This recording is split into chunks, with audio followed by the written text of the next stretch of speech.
आज आपण मूग डाळपासनं दाल बाटी बनवत आहे। खूप सोपी आहे बनवण्याकरिता। 4 तासासाठी मूग डाळ भिजण्याकरिता ठेवलेली, मूग डाळ स्वच्छ धुवून टाकलेली आणि पाणी घ्यायचं नाही आहे आपल्याला मिक्सरमध्ये फिरवताना।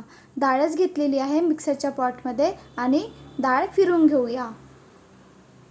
प्युरी बनवून घ्यायचं आहे आपल्याला। पूर्ण डाळ बारीक व्हायला पाहिजे। बघा छान असं डाळ बारीक झालेली आहे। या पद्धतीने आपल्याला डाळ मिक्सरमध्ये फिरवून घ्यायचं आहे। मी इथे 1 वाटी डाळ घेतलेली। हिरवी मिरची बारीक कापून घ्यायची। हिरवी मिरची घेतलेली आहे।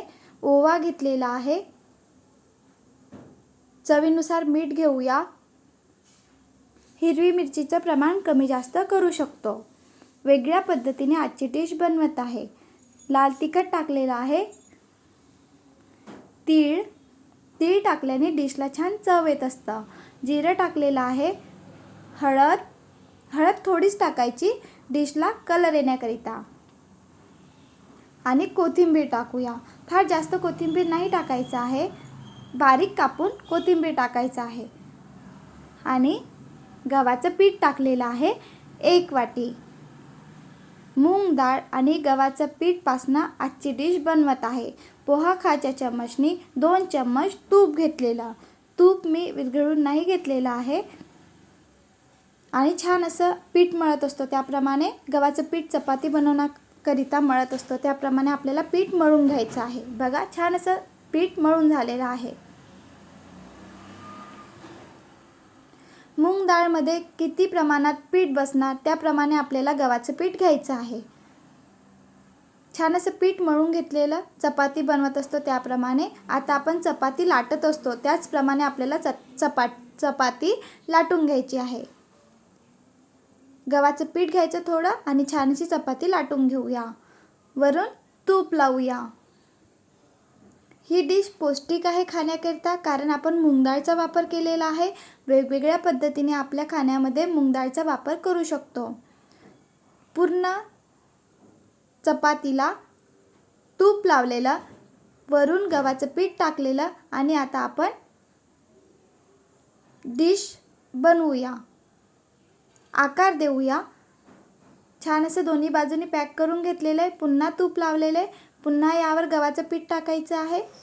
छान लागतं ही डिश आणि जास्त तेलाचा वगैरे काहीच वापर करायचा नाही आहे आपल्याला। पुन्हा तूप लावलेले, गव्हाचं पीठ टाकलेले आणि पुन्हा फोल्ड करूया। एक वेगळ्या पद्धतीने आपल्या खाण्यामध्ये मूग डाळचा वापर करत आहे।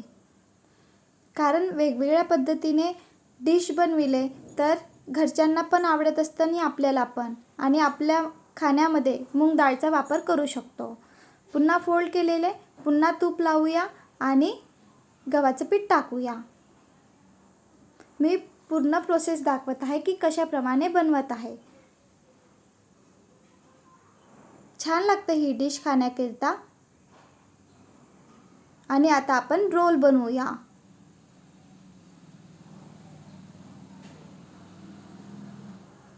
बघूनच वाटतं की ही डिश आपण बनवायला पाहिजे आणि आपल्या खाण्यामध्ये ही डिश घेऊ शकतो।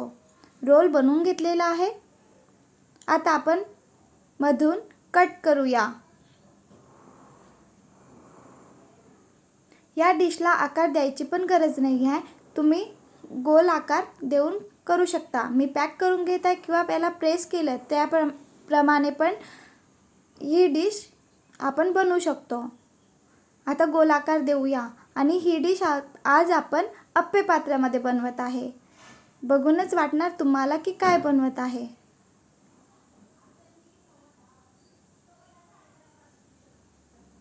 खाण्याकरिता छान लागतं आणि तेलाचा वगैरे वापर नाही आहे। नाश्त्यामध्ये पण बनवू शकतो, टिफिनमध्ये पण ही डिश घेऊन जाऊ शकतो। आजची डिश आपण अप्पे पात्रामध्ये बनवत आहे। बघा छान अशी डिश बनवून घेतलेली। पुन्हा दुसरी डिश आहे ती पण बनवून घेत आहे। बघा इथे मी प्रेस करत आहे आणि थोडा गोल आकार देत आहे आणि अप्पे पॅनमध्ये ठेवत आहे ना बनवायला सोपी। याप्रमाणे मी पुन्हा तुम्हाला बनवून दाखवत आहे की कशाप्रमाणे बनवायचे।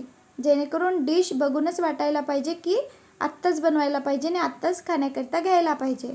फक्त 3 ते 4 तास मूग डाळ भिजण्याकरता ठेवायची आहे. चपाती लाटलेली, तूप लावलेले, गव्हाचं पीठ टाकलेले, पुन्हा तीच प्रोसेस करायची आहे आपल्याला, जी पहिल्या पराठा बनवताना केलेली.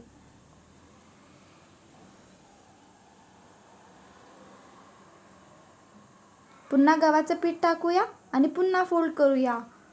पुन्हा तूप लावायचं आहे, पुन्हा गव्हाचं पीठ टाकायचं आहे, रोल बनवायचा आहे आणि डिश बनवून घ्यायची आहे. पुन्हा मी याकरिता दाखविलेले की तुम्ही पण बनविणार तर बरोबर बनवायला यायला पाहिजे.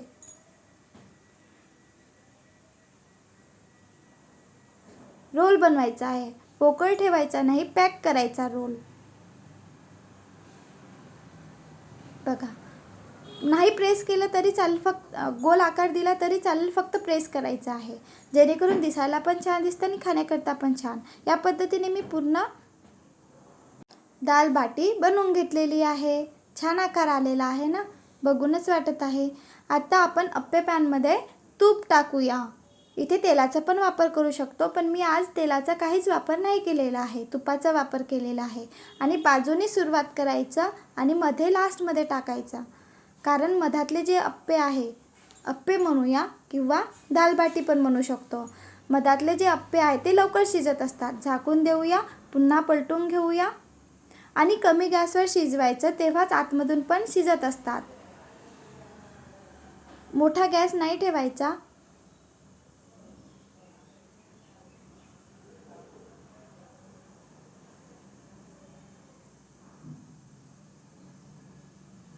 दोन 3 बाजूनी पण छान असे अप्पे शिजवून घेत आहे. दाल बाटी आज आपण अप्पे पात्रामध्ये बनविलेली आहे.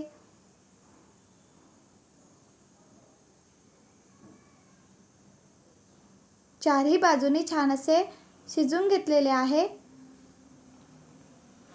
कमी गॅसवर शिजवायचा, मोठ्या गॅसवर नाही शिजवायचा, जेणेकरून आतमधून पण दाल बाटी शिजायला पाहिजे.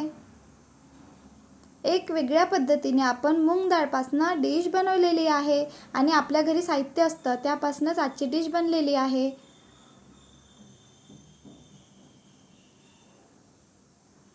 मधातले जे दाल बाटी आहे ते लवकर शिजत असतं. या पद्धतीने पूर्ण दाल बाटी बनवून घेतलेली आहे. बनवून बघा, बघून वाटत आहे छान बनलेले आहे, तसेच खाण्याकरता पण खूप छान बनलेले आहे. बनवून बघा, कमेंट करून सांगा की कसे बनलेले आहे. व्हिडिओ आवडला असेल तर please like, share and subscribe.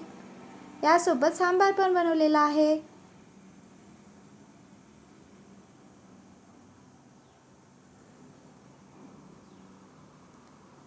आपल्या खाण्यामध्ये मूग डाळचा वेगवेगळ्या पद्धतीने वापर सहज करू शकतो आणि लहान मुलांना पण या पद्धतीने दिले तर सहज आवडत असतं. बनवून बघा.